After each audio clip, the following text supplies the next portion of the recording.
All right, welcome everybody back to another episode of the Big Doug and Carmi Show. George, I can't wait till we get that video done. I love it, but there's a lot of players that aren't anymore, and I'm sure nobody wants to hear Ron Rivera's voice anymore. We're working on it; it'll be done soon. Pretty soon. Boy, but it was draft cycle is over. Another great one in the books. Here to kind of talk it and break it down for us is Robert Mays. Robert, thanks, man. Appreciate you being on today. I appreciate you guys having me. The video is great. I just, it's a lot of guys that I don't think apply to the current Washington football team situation anymore. Exactly right. If we were strictly doing the video off guys that aren't here anymore, it's like a home run because I think Terry's the only one that's still around. Good luck to those guys that aren't here anymore. Robert, the draft is in the books. What is your biggest takeaway? What is your favorite? Let's start this way. What is your favorite part of draft weekend? I love everything about it. It's fun because in my current role at The Athletic, I really enjoy it because Dane Brugler works with us, and I think that Dane does as good a work on the draft as anybody. I mean, he is so incredibly thorough, and this is a true story. So we did a live draft stream for 5.5, 6 hours during round one, and Dane's internet was out the whole time. So if you go back and you watch that stream, everything that he is saying is stuff that he just remembered from the work that he had done over the last 18 months. He's a savant. So what I really like about it as a draft fan, I get to kind of sit back a little bit and put that fan hat on a little bit because I get to just ask them the questions I want to know the answers to, and I just get to enjoy it. And we've done that live show for each of the last 4 years, and there's a reason that we do it. I just think it's a great time for football fans. Kind of get to congregate. You can peddle hope to pretty much every franchise in the league. The increments change. The helping of hope is different for everybody, but I've always loved it. Even before I did this for a living, the NFL draft is one of my favorite events, favorite TV events on the sports calendar, and that has not changed after covering the league for a decade. I got to say, you brought up Dane. We were the victim. Dane got sick early in the week, and he was supposed to Monday and couldn't do it. Took a couple of days off to rest up, and we understood, but we're disappointed because, like you, we're huge Dane Brugler fans, and so it's got to be you got to be pumped to be sitting with some of those guys that you're sitting with up on that stage, and ladies too, because the panel was just fantastic this year. I appreciate that. There's no doubt. I feel so fortunate to be able to just sit up there and play point guard. I mean, I could just sit there for 4 hours, be like, Dane, what do you think about this guy? What do you think about this guy? And he's got stuff ready to go. And if it makes you feel any better, I can 100% confirm that he did have strep throat and was not blowing you guys off. So take solace in that if it provides any. No, I never thought that. You're in Chicago. Do you still get to keep your Bears fandom? I know a lot of guys that get into this, in particular on a more national level, discard their favorite teams. A lot of guys don't. I'm curious where you stand on that. I have such a weird background in this business because I work at The Athletic, which is owned by the New York Times, and it's a very kind of traditional journalistic outlet in a good way. We do incredible work, and a lot of people who work with me have come from pretty traditional paths. They worked newspapers, and that's how they came up in the business. And for people who don't know, I worked at Grantland and The Ringer for the first 10 years that I was doing this, and I worked for a guy named Bill Simmons, and it was okay to keep your sports fandom when you were working for Bill. So I've kind of hung on to mine in a way not a lot of other people have, and I've been allowed to do that. And it's fun. And I also think that in a way, it allows me to understand how other fans feel. It's allowed me to kind of keep a connection to that line of thinking and that emotionality that comes with sports fandom. And I think it's allowed me to connect with our audience in a way that I wouldn't be able to if I had taken a step back from it. So I think in a lot of ways, maintaining my relationship with the Bears has been a helpful thing for me. Before we get on to some of the thoughts from that weekend, I'm curious. You've been doing this for several years now at the draft with the Athletic. What is in your mind? You've done such a great job with the draft over the last couple of years. What do you think is the best thing that they've changed about the format of the draft? Yes. Oh, I like the fact that it's in prime time on those two nights. I think that it allows those two nights to kind of be their own thing. It makes them more digestible. I mean, I say digestible. We were talking for 6 hours straight on Friday night, but I do think that it's just easier to kind of come and go from it. If you don't want to be somebody who watches all of rounds 4 through 7, which I totally understand that. If you don't know any of the guys coming off the board, you can eject from that and still be engaged with stretches of the draft that you think are just have bigger names. You just are a little bit more digestible. And so the way that they've spread it out now, I don't mind it at all. I think that there's part of me every year when we get going and start prepping for Friday, it's like, oh man, here we go again after doing night one. But it's easy to get up for it because it really is such an exciting weekend. Gotcha. So, Robert, you're walking into a Washington Commanders podcast. We have the obligatory question over and over again. I know you're sitting on cloud nine, Caleb Williams at number one. How did you rank the big four quarterbacks coming into the first round? And I don't even know if we can even categorize it as the big four anymore because Michael Penix jumped JJ McCarthy. So I don't even know about that. So what are your thoughts on that? I had Caleb Williams number one, the way a lot of other people did. I just think that he has special traits, just the way that he plays the game. And the term that Dane kept coming back to over and over that I think is appropriate is just rare football awareness. And if you watch the way that Caleb Williams plays, he just has some innate aspects to who he is as a player that very few guys have. I had Drake May too, just because I think the ceiling there is hard to talk yourself out of. If you look at so many aspects of his game at North Carolina, the number that I would throw out that I think I probably said during our draft stream, if you look at PFF's turnover worthy play rate and big time throw rate, and they have that stat for college, same way they do for the NFL, he was top 8 in big time throw rate and bottom 7 in turnover worthy play rate. So that's what you want, a guy who mitigates negative plays and who makes splash plays. And I understand the down-to-down accuracy. There's something that's left to be desired there, but we've seen guys improve that. We've seen lower body mechanics get shored up in the NFL, whether that's Josh Allen, some of the stuff we saw early from Anthony Richardson last year. So the areas that I think are improvable and workable for him are things that we've had plenty of evidence that guys can get better in those. And the areas where I think you can't necessarily improve, you either have it or you don't. I think he has it at the levels that you want from a top 5 pick. I understood the appeal of a guy like Jaden Daniels just because he plays fast. The athleticism is undeniable. I mean, what he can do with his legs, he's an explosive play waiting to happen. I just think that the difference between Jaden and somebody like Drake or Caleb for me is I didn't see Jaden as a very creative player at the college level. If you look, when he was pressured, he took off. And there's tons of value in that. If you can make plays with your legs, and that can be a breaking case of emergency for you earlier in your career, it can get you out of a lot of bad situations. I think that raises the floor of a player. The lack of creativity where he's not really moving around the pocket, he's not making throws off schedule, he's not keeping his eyes downfield when things start to crumble around him. I think that depresses your ceiling.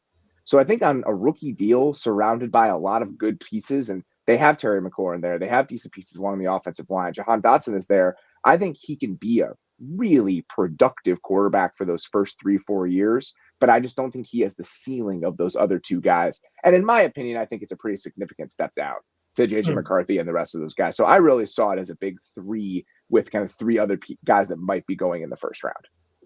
And interesting to note that it sounds like at least John Kai maybe agreed with or substantiated the Schefter reports that it was never going to be the option at 2 for Adam Peters, that it was either Jaden Daniels, I guess, or a small trade back for JJ McCarthy. Interesting also when you hear Dan Quinn early kind of in the cycle saying that Daniels kind of was the guy he'd fear most game planning for. And I wonder how much that kind of changed the perception of what they wanted to do in Washington. Probably lean into the defense this year, maybe lots of play action, bootleg type stuff with number 5 and the running game. Interesting decision there. We'll see, because the running should allow him to be good early. Absolutely. I think that we've seen that, if you can mitigate things devolving around you on 3rd and 7 and just use your legs, that's a weapon. That's a weapon that most of the best quarterbacks in the NFL have right now. Being able to scramble your way out of bad scenarios, to me, is almost a non-negotiable part of being a high-level quarterback in the NFL. If you think about the guys who can't, we talk about them like they're on a different tier. I thought that Jared Goff played some really, really good football this year. But the fact that Jared Goff can't do that for you on 3rd and 7, that's what separates him from that tier of guys that has Josh Allen, Patrick Mahomes, Lamar Jackson. Joe Burrow can do a little bit of that. Justin Herbert is a better athlete. Trevor Lawrence is a better athlete. And that's important. You need to be able to do that to kind of have a seat at the table. And there's no denying that Jaden Daniels is going to be able to bring that element. So, we were remiss to not talk about the NFL draft. And I thought the draft was awesome. A lot of trades moving around, moving up and down. I'm going to throw one question to you. I'm going to remove an option, though. Okay. So, first round, what was your favorite selection and favorite match from player to team? And you can't use Roma Dunze. I know that's your guy. That's why I'm blowing it out.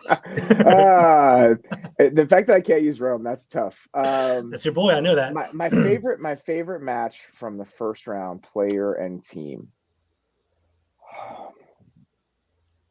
I really liked. I mean, obviously Marvin Harrison Jr. is such an easy answer, right? Like he's the first down quarterback to go off the board. But if you're thinking about where that Cardinals team is, I think that's just such a great step forward for them as they kind of try to go from a team that, oh, those guys play hard, that's adorable, to actually a team that can do some stuff. I really liked that piece. I loved Brian Thomas going to Jacksonville. That was one where them trading back 5 spots and still being able to get him. Oh, he's an intriguing piece because right now I think that he offers something very specific within an offense. Yeah. He has vertical speed, but the wiggle that he has, the flexibility that he has, it almost reminds me of the development plan that we saw for Brandon Ayuk. Ayuk was more of a yak guy, somebody who did stuff with the ball in his hands coming out of Arizona State, but there are elements to just the way he moved physically that you thought, okay, as this guy expands his route tree and really works on some of the nuance of the position, I think there's a ceiling for him here. And I kind of feel the same way about Brian Thomas. If he's just the player he was at LSU, then he's definitively a number 2. And that's probably the best thing he can ever be. But if there is a little bit of a runway for him to expand some of those elements to his game, then we're talking about something very different. And to get that at number 22, I think is great. And I also love Terry and Arnold going to the Lions. They just stylistically, attitude-wise, that team has not been shy about drafting who they want. It's also just one of those things where them adding pieces at certain positions hasn't stopped them from doubling down in the past. They're going to fix that cornerback room in that secondary come hell or high water. It doesn't matter if they got to spend 8 to 10 guys on it over the last 2 years. They're willing to do that. So that was a pick that I also really liked. I mean, there are a bunch of them. I think Latu going to the Colts makes a ton of sense, just based on where they are. I think they see him as somebody that can be a true number 1 rusher, somebody who can be a 12 sack a year guy. And if you look at the Colts defensive line right now, they've got nice pieces, but what this does for me, if he is truly develops into that true number 1, you slide Kwity Paye down into a number 2 slot. You slide Samson Ebukam down into a number 3 slot. You have interior guys. It all makes the rest of the group come together in a way that makes a little bit more sense. So them getting who they believed was saw Chris Ballard say it today, the best rusher in the draft at 15. I think that's something they got to feel pretty good about. I thought too, frankly. Robert, I'm curious if the Raiders selection of Brock Bowers, and don't get me wrong, I'm a huge Brock Bowers fan. As a UGA homer, it's my job. But it felt like that Las Vegas got stunned that Penix wasn't there, and then just took whoever was on their board. Because it's not like he can't play with Michael Mayer on the same. But after just taking him last year, it just felt like, I don't know, maybe you didn't see it that way. It felt like they got surprised that Penix wasn't there, and they just took whoever was next on the board. And I honestly don't have any problem with that. Rather than reaching for, a position of need, the fact that you didn't think that guy was as good as some of the other options, I don't think that drafting Brock Bowers prevents you from using Michael Mayer in the way that you would have anyway. Brock Bowers, everything that I've heard about him coming into this process, whether that's from Dane or Nate Tice, who I also work with, who extensively studied him, they saw him as more of a slot weapon than they saw him as a tight end. So if he's just going to be taking snaps from the slot on that team that plays a ton of 12 personnel, he just becomes your slot receiver. And if you look at how that fits with Devontae Adams, Jacoby Myers, Michael Mayer, I totally see that. So if you just thought he was the best player available, I don't think anything about your timeline as a team and the current construction of your roster should prevent you from taking a guy like that. Who's going to be throwing those guys the ball in? I mean, that's the big question. Who's ultimately going to play quarterback for that team? And I mean, it seems right now like it's going to be a Gardner Minshew, Aiden O'Connell sort of battle here. And then it becomes a 2025 proposition when they try to find that guy. And, it's the 2025 quarterback crop. I think we're all going to kind of turn our eye to it now, both in the draft and in free agency and on the veteran side of it, because there are going to be some of these teams. It's funny. I'm such a natural pessimist that the Steelers have this great draft, right? And I think that they really did add some intriguing pieces on both sides of the ball. But my first thought is, all right, well, what are you going to do without the quarterback? Where are you going to get the quarterback eventually? So I'm thinking, who's going to be the Steelers quarterback in 2025 is the first question that I ask. And it's a similar sort of discussion with the Raiders. It's like, even if you like some of the pieces that they added, even if you like the direction that they're going, they still need that guy. And they came away empty in the draft. So where is it going to come from? So I assume you're low on Russell Wilson and Justin Fields? You're not high on them? Yeah, I think they're temporary solutions. Okay. I think they were buy lows to get this team through the next year or so. And maybe Justin Fields proves me wrong and he's in a decent situation if Roman Wilson hits early, they have Pickens, the offensive line plays well, they have a decent running game, Arthur Smith there. Maybe when he gets his shot, he plays well enough that they feel like, we can keep going with this a little bit, give him an extension that makes sense. He can be kind of a low risk option for the next couple of years. I assume that's on the table, but I've always looked at what they did with Wilson and Justin Fields and as we can get these guys for the right price and we'll be able to figure the rest out later. It didn't cost them anything, right, to get Russell Wilson because Nothing. Denver had paid off all that contract. But it did seem surprising that the Steelers were still willing to ship off, what was it, a third-round pick for Fields? No, it was a conditional sixth-round pick. Yeah, it was late. I thought so. It was late. Okay. Yeah, so it would become a fourth-round pick next year if he plays more than 51% of the snaps. But if you look at it, I mean, against the cap, I want to say Fields' cap hit is something like $4 million base salary-wise. So they're paying their quarterbacks collectively $5 million plus a conditional sixth-round pick. So at that point, it's a why not? Because Russell Wilson, we know what he is for better or for worse. So giving yourself theoretical upside with the other cheap option that you're going for, I think pairing those two guys together makes a lot of sense if you're not willing to invest heavily at quarterback this offseason. Real quick, George, I was just curious, Robert, because you mentioned Ayuk earlier. There was lots of, at least from the fan base, clamoring for Ayuk to Washington. It feels like the world that we're living in now with so many receivers getting good so quickly that trading for an Ayuk and paying him a lot of money just seems counterproductive. How do you see it with guys that are really good? I would do it if I truly needed a receiver and I had endless amounts of cap space, right? So if I was in a situation like New England, where I am drafting a guy third overall and I have no one for him to throw the ball to.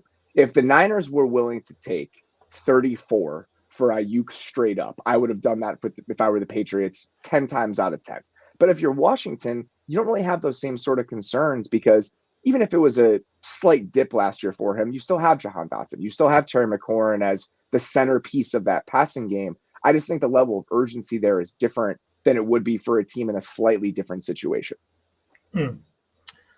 So, Robert, I thought the biggest eye-opening thing about the first round was Michael Penix being selected number 8 overall. I was just kind of curious what your thoughts were on him, as well as Bo Nix going at 12. I know that, Denver had to reach for him potentially because they didn't have a second-round pick. I was just kind of curious about Michael Penix and Bo Nix and how you thought about both those situations. The Penix thing was shocking. I mean, I think everyone had a similar reaction to it. It didn't feel like that would be on the table after what they did with Kirk Cousins. And even now that we're 3-4 days removed from it, it's still kind of hard to process.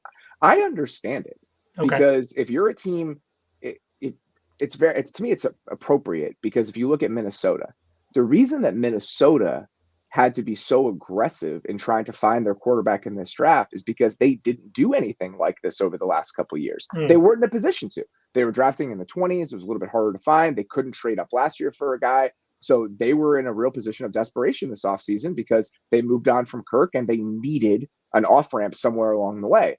The Falcons have gotten 2 years ahead of that concern. So even if Kirk plays there for 2 years, you're looking at year 3 with Michael Penix. I get that. And that's what they've been trying to sell. It's like we now will never be in quarterback purgatory because we are going to have the answer no matter when we move on from Kirk. That can be true. And the opportunity cost associated with that pick can still be exorbitant because now you're giving up a chance to draft another potentially really good player in that spot for a team that I think wants to win the NFC South and potentially do more than that in the playoffs. So if you have that sort of mindset, which to me, Kirk Cousins and signing Kirk Cousins signals that, the idea that you're going to use the 8th overall pick on a guy who's not going to play for at least 2 years, there is a sacrifice that comes along with that. And even if they do move on from Cousins after 2 years, Cousins has $25 million in dead money left on his deal into the third season. Penix is probably going to be making between 6 and 7 in that third year. Yeah. So then, even if he's on a rookie quarterback contract, you're still allocating $30 million of cap space to quarterback into year 3 of his rookie deal. So you're not going to enjoy the benefit and the cheap year of a rookie quarterback contract if you're the Falcons until year 4.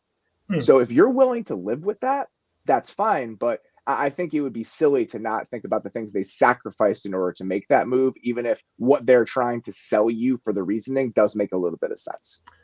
Do you raise an eyebrow that they went with Penix as opposed to JJ McCarthy? Because I feel like JJ McCarthy is younger, more developmental. I feel like Penix is ready to play right now. What are your thoughts on that?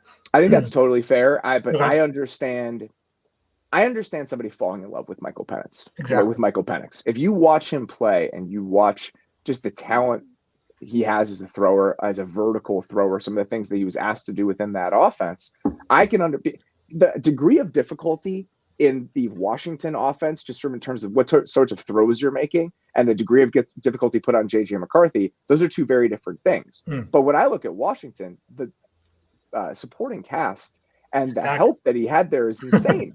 I mean, you look at what Michael Penix was last year, and I think that's probably the best situation he's ever going to be in. Even if Atlanta does have some nice pieces, he had 2 tackles that went in the first 3 rounds. He had 3 receivers get drafted in the first 3 rounds, including 2 in the first 40 picks. I mean, that's a really good situation. And his offensive coordinator is now an NFL offensive coordinator. Yeah. And I think that's the worry with Michael Penix, is that what you saw from him last year is the best he's ever going to be because of what he was surrounded with. Perspective. Johnny Newton drops down to the second round. The Commanders take him. I think a lot of people were, why did he tackle? But the value at the board was incredible. When you look at Johnny Newton, Robert, who does he remind you of? I think just all those kind of disruptive 3 techniques that you've seen over the years. Grady Jarrett, some people thought, is he going to be somebody that can slide into Atlanta? Byron Murphy was somebody that was getting kicked around for the Falcons as kind of a Grady Jarrett replacement. Those sort of undersized, penetrating 3 techniques. We see what sort of value they have in the current NFL. I mean, you need pass rushers all over the line, and there's a reason that interior pass rushers are getting paid almost as much, and at times as much, as edge rushers now. And I think them picking him, to me, signals where this Washington front office is at. Even drafting Mikey Sainer still in the second round after using a second round pick last year on Quan Martin and having him play in the slot. This new front office, I don't think they're going to be deterred by anything the previous front office did. I don't think so at all, actually. And I don't think you should be. If you're drafting second overall, I don't think anything about the current roster construction, outside of like a guy like McLaurin and guys that are going to be part of this moving forward, should scare you off from picking the best players. Is there a world where Jonathan Allen's not on this roster in 2025? Maybe, because that's where this team is at. So I don't have any issue with doubling down on what seems like a position of strength, just because this organization is really starting from square one, and that's not necessarily a bad thing. Does it allow them to move a guy like Jonathan Allen out to edge, do you think? Potentially. If you look at the way that Dan Quinn has kind of moved guys around, I think that it gives you a lot of flexibility. But if you look at the way that those units, those pass rush units in Dallas were built, they had so many bodies. I mean, they went 3-4 deep, especially on the edge. And being able to do the same thing on the interior of the defensive line, I think, is something they're probably chasing. So nothing about the way that they deploy their guys and the way that the roster was constructed should have chased them off from Johnny Newton if they thought he was the best player available. Jonathan Allen and Deron Payne averaged almost 80% of the snaps per game last year. Insane. And that was with a healthy Fedarian Mathis and Ridgeway. They just didn't like those guys nearly enough to play them. I mean, how those guys made it through a season healthy at 80% of snaps is just mind-boggling. You don't want that. I mean, you look at the way the teams have those rotations this year, you want it to feel like hockey lines every so often, and where guys are fresh. And being able to do that, that's exactly what a guy like Johnny Newton kind of gives you the flexibility to pull off. Our offensive line's going to start doing that.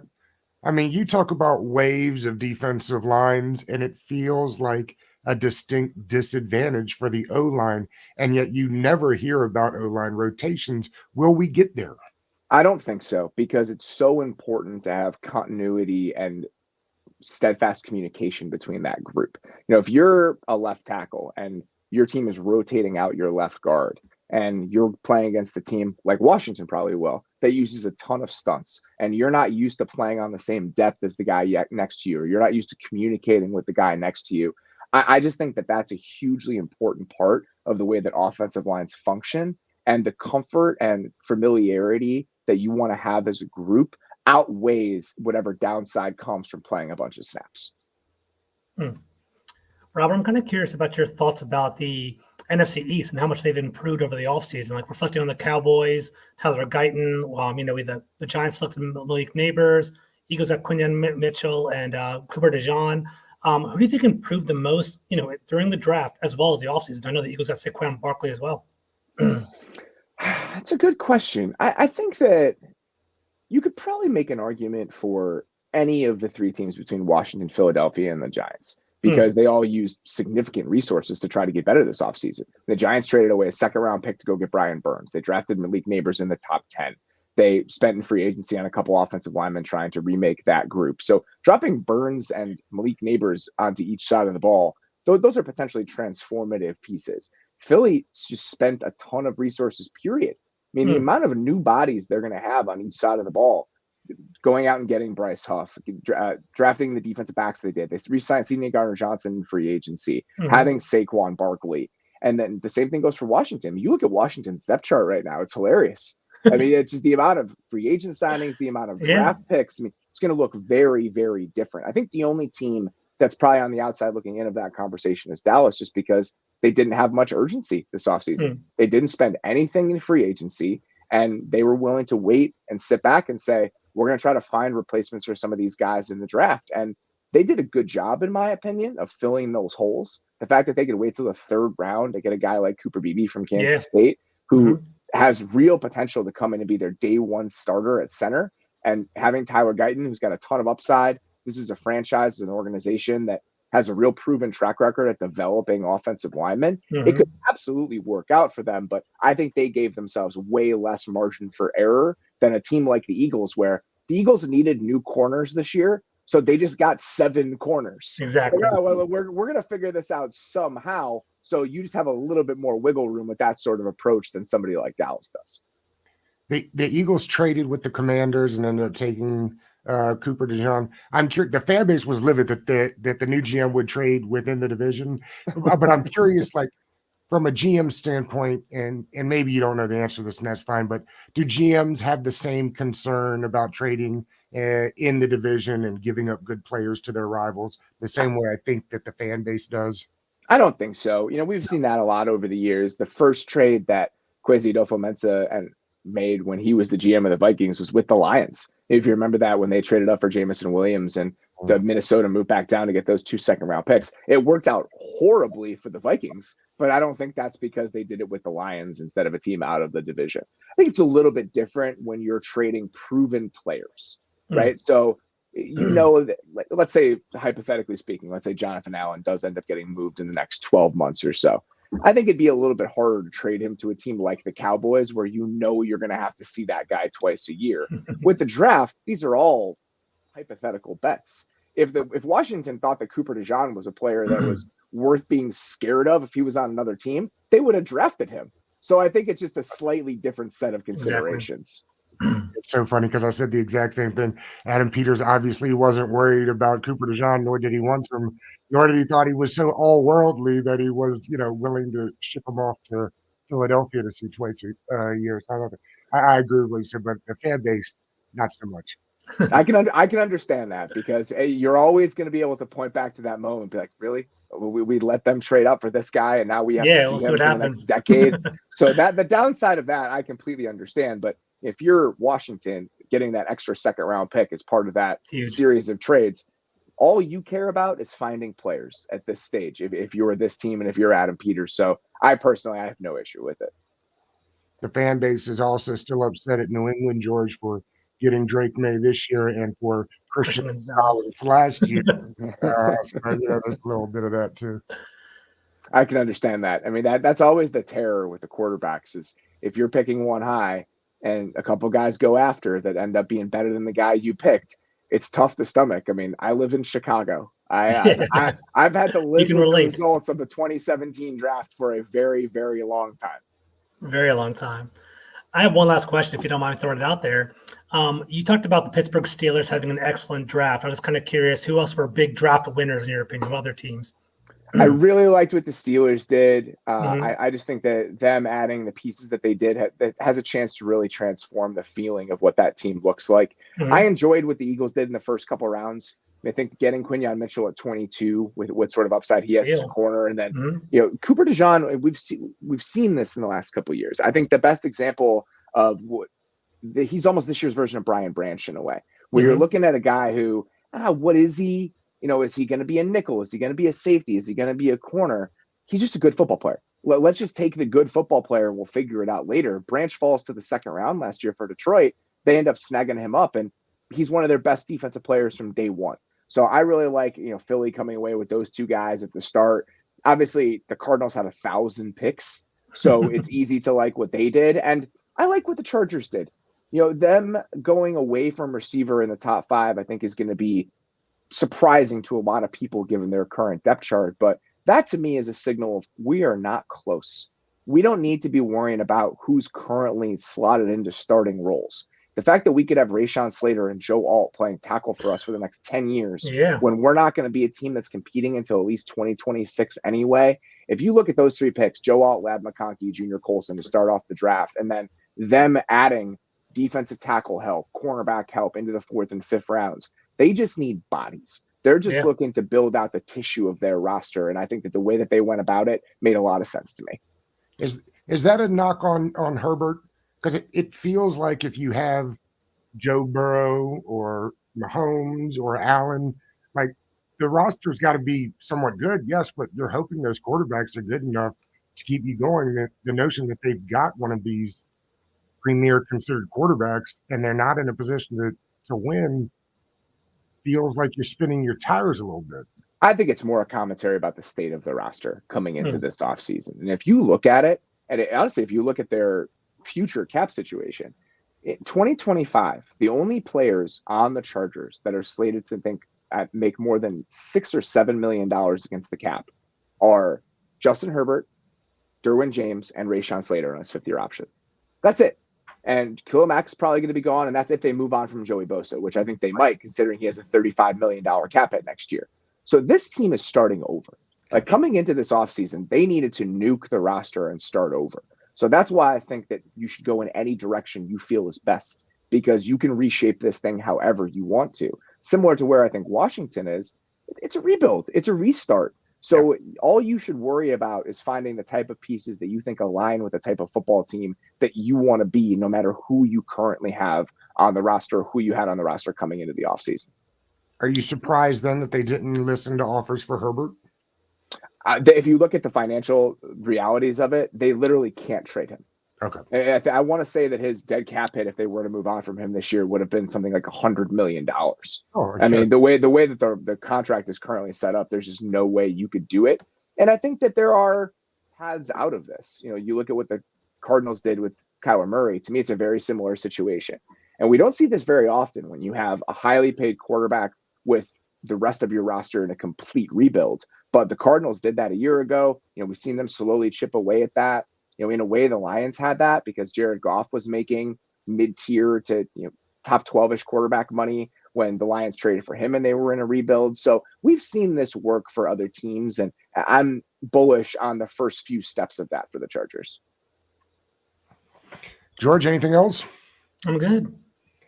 Robert, this has been great, buddy. We appreciate the time today, and enjoy Caleb Williams, I guess. I appreciate that. I'm a little bit scared, but also very excited. So it's going to be a fun fall. I appreciate the time, guys. And you said you guys keep rocking and rolling with the podcast until when? So we'll have stuff going out throughout the entire off season. So we still have 3 shows a week over the next few weeks. And then I'm going to be on vacation starting in late May, but we're going to bank some stuff. So you will have episodes of the Athletic Football Show coming your way at least once or twice a week throughout the entire football season or throughout the entire off season. If you guys want to tune in. Looking forward to it. I appreciate you. Awesome, Thanks, guys. Robert. Good to see you. All right, man. Peace.